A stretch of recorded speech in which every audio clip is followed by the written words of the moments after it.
दोस्तों नमस्कार, आप देख रहे हैं पब्लिक समाचार 24x7। यूं तो आमतौर पर लोग कोर्ट कचहरियों से हमेशा दूरी बनाए रखना चाहते हैं, लेकिन अपने मौलिक अधिकारों को, संविधान के नियम कानूनों को व अपने हक, कानून व धाराओं को कुछ ही लोग जान पाते हैं।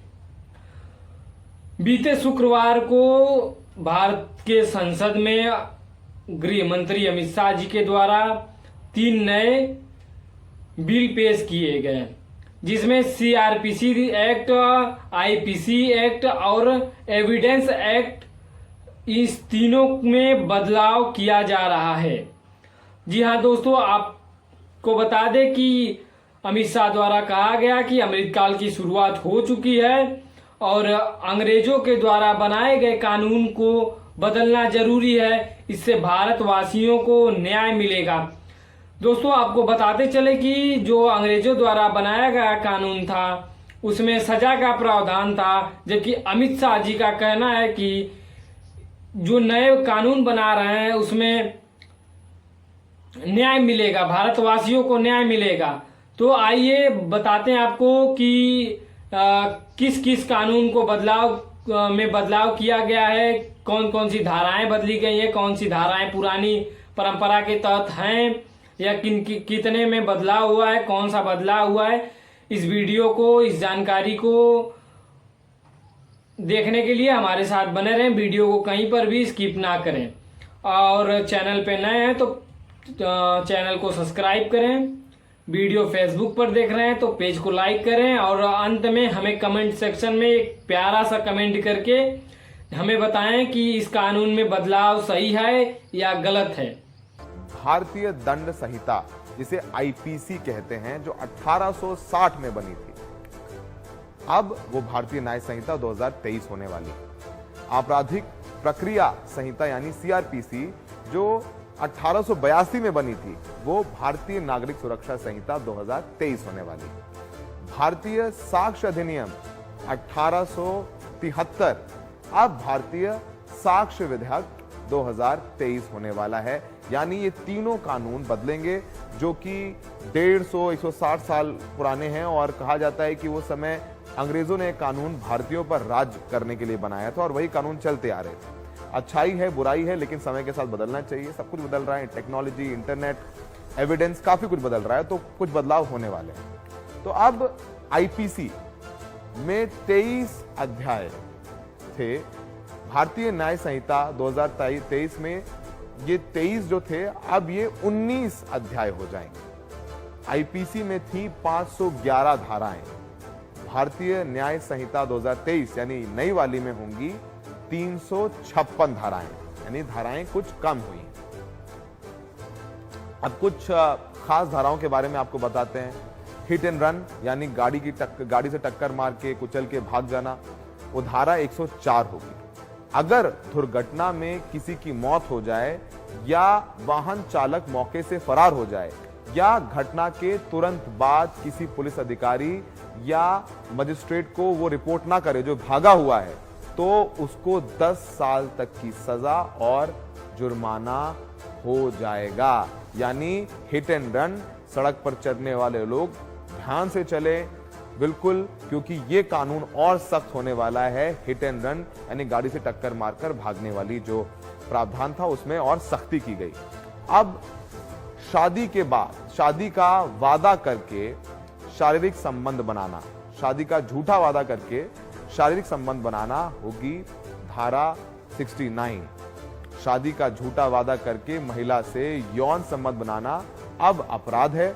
इसमें 10 साल की सजा और जुर्माने का प्रावधान है। अब कुछ नए प्रावधान भी आने वाले हैं जो कि कुछ चीजों को और बेहतर करने वाली है। यानी अब तक जो एक धारा 302 जो हत्या की धारा थी वो बदल जाएगी। अब जो 302 नई धारा होगी वो होगी स्नैचिंग की धारा। यानी स्नैचिंग, सड़क पर चलते हुए चेन खींच लेना, पर्स चुरा लेना, फोन चुरा लेना, वो अब धारा 302 होगी। स्नैचिंग या झपटमारी अपराध की नई श्रेणी में परिभाषित किया गया है। इसमें 3 साल तक की सजा और जुर्माना लगेगा। पहले इसे चोरी माना जाता था। क्या होंगे नए प्रावधान? ये काफी दिलचस्प बदलाव है जो कि आजकल काफी प्रिविलेंट है। मॉब लिंचिंग की धारा होगी धारा 102, यानी भाषा, जाति, लिंग, समुदाय, जन्मस्थान या आस्था के आधार पर हत्या, जो कि आप देखते हैं कि अक्सर मॉब लिंचिंग की घटनाएं होने लगी हैं। 5 या उससे अधिक लोग हत्या करते हैं तो इसमें 7 साल की सजा या उम्र कैद, मौत की सजा और जुर्माने तक का प्रावधान है। यानी मौत की सजा जो मॉब लिंचिंग में है उसको इसमें लाया गया है, उसे मौत की सजा भी हो सकती है। यानी इसे और कड़ा बनाया गया है मॉब लिंचिंग की नई धारा में। अपहरण, डकैती, वाहन चोरी, जबरन वसूली, जमीन कब्जा, कॉन्ट्रैक्ट किलिंग, आर्थिक अपराध, गंभीर साइबर अपराध जो बहुत इंपॉर्टेंट है, मानव तस्करी, ड्रग्स, अवैध सामान, सेवाओं या हथियारों की तस्करी, वेश्यावृत्ति या फिरौती, इन सभी मामलों में उम्र कैद का प्रावधान किया गया है। यानी बहुत सख्त है। ये धारा 109 है। कम से कम 5 लाख रुपए का जुर्माना होगा। हत्या होने पर मौत या उम्र कैद की सजा भी होगी। ये धारा 109 का प्रावधान है जो कि एक नया प्रावधान इसमें आया है, इसको और सख्त किया गया है। अब अगला जो बहुत महत्वपूर्ण है वो है धारा 111, आतंकवाद से निपटने वाली धारा। भारत या विदेश में देश की एकता, अखंडता और सुरक्षा को खतरा पहुंचाने की नीयत से आतंकवादी गतिविधियों के मामले में उम्र कैद से मौत की सजा तक का प्रावधान होगा।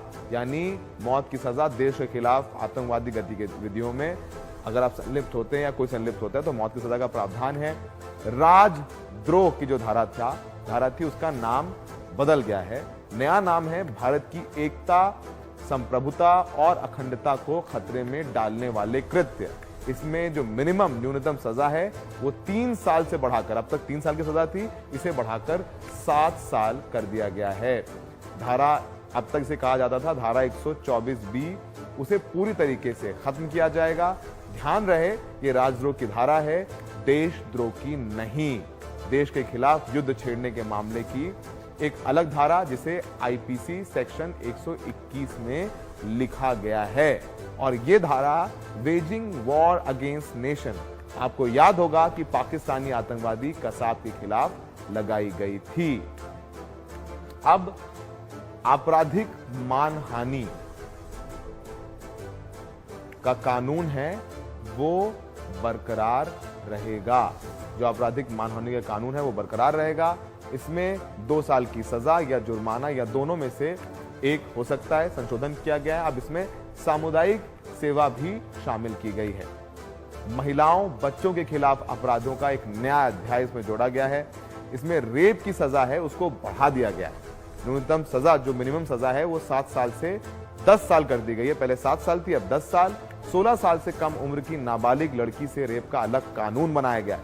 16 साल से कम उम्र की नाबालिग से रेप पर सजा बढ़ाकर के 20 साल सजा कर दी गई है। यानी और सख्त कर दिया गया है कानून। नए कानून में नाबालिग से गैंग रेप के लिए मौत की सजा तक का प्रावधान किया गया है। यानी महिलाओं के खिलाफ अपराध अगर करते हैं तो उनमें सजा और बढ़ाई गई है, कड़ाई करी गई है। बलात्कार पीड़ित की पहचान की सुरक्षा के लिए नया कानून बनाया गया है। इसमें 2 साल की सजा और जुर्माने का प्रावधान होगा। और क्या नए प्रावधान है? भगोड़े अपराधियों के लिए कड़े प्रावधान। ये बहुत इंपॉर्टेंट है। घोषित अपराधियों, भगोड़ों के खिलाफ मुकदमा चलता रहेगा। भले ही वो कोर्ट में पेश होना हो, अदालत फैसला भी सुना सकेगी। भगोड़े को कोई भी अपील तक मान्य नहीं होगी जब तक वो अदालत के सामने पेश ना हो जाए।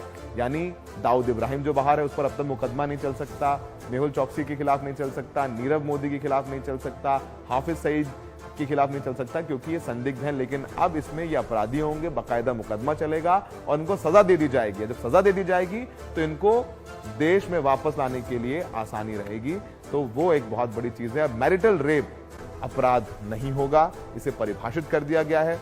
भारत में अब भी मैरिटल रेप अपराध नहीं है। पत्नी की इच्छा के बिना पति का यौन संबंध बनाना अपराध नहीं है। सुप्रीम कोर्ट ने भी इस पर जजमेंट दिया था। इस प्रावधान पर सवाल उठते रहे हैं। मामला सुप्रीम कोर्ट में अभी भी लंबित है। कोर्ट तय करेगा मैरिटल रेप अपराध के दायरे में आएगा या नहीं आएगा। क्या नहीं बदलेगा वो एक इंपॉर्टेंट है। दहेज का कानून जो बहुत इंपॉर्टेंट है। दहेज प्रताड़ना कानून को लेकर कोई बदलाव नहीं किया गया है। धारा 377 नए बिल में धारा 377 अप्राकृतिक यौनाचार पर कोई प्रावधान स्पष्ट नहीं किया गया है। सुप्रीम कोर्ट ने बालिगों द्वारा यौन संबंधों को अपराध के दायरे से बाहर कर दिया था। महिला के साथ आपराधिक यौनाचार रेप के दायरे में, बच्चों और पशुओं के साथ अप्राकृतिक यौनाचार पर बिल में प्रावधान नहीं है। दफा 302 सबसे चर्चित धारा है। इसमें हत्या के केस में सजाए मौत का प्रावधान है। अब नए कानून में ये दफा 101 हो जाएगा। 302 से अब 101। अब किसी को हत्या की सजा मिलेगी तो कहा जाएगा दफा 101 के तहत। अब धारा 420 जिसे आप जानते कहते हैं 420 आदमी है, 420 ही करता है यानी फ्रॉड करता है। अब ये भी बदल जाएगी। अब धारा 420 जिसे बोलचाल की भाषा में 420 ही भी कहते हैं, ये चीटिंग की या धोखाधड़ी का मामला है। नए भारतीय न्याय संहिता में अब वो धारा 316 हो जाएगी। धारा 120B जो आपराधिक साजिश के लिए है वो प्रस्तावित नए कानून में 61वें नंबर पर है। अभी धारा 144 लगाई जाती, कहते हैं कि कहीं दंगा फसाद कुछ हो गया, वहां धारा 144 लगा दी गई। अब वो बदल जाएगी। नई सीआरपीसी में जो धारा जो पुरानी सीआरपीसी थी उसमें धारा 144 थी। भीड़ इकट्ठा होने से रोकने के लिए इसको लगाया जाता था। अब नए कानून के मुताबिक भारतीय नागरिक सुरक्षा संहिता या BNSS होगा, उसकी धारा 163 लगाई जाएगी। यानी धारा 144 नहीं लगाई जाएगी, अब उसे कहेंगे धारा 163 लगाई गई। अब आने वाले दिनों में आप सुनेंगे कि धारा 144 की जगह धारा 163 लगाई गई है।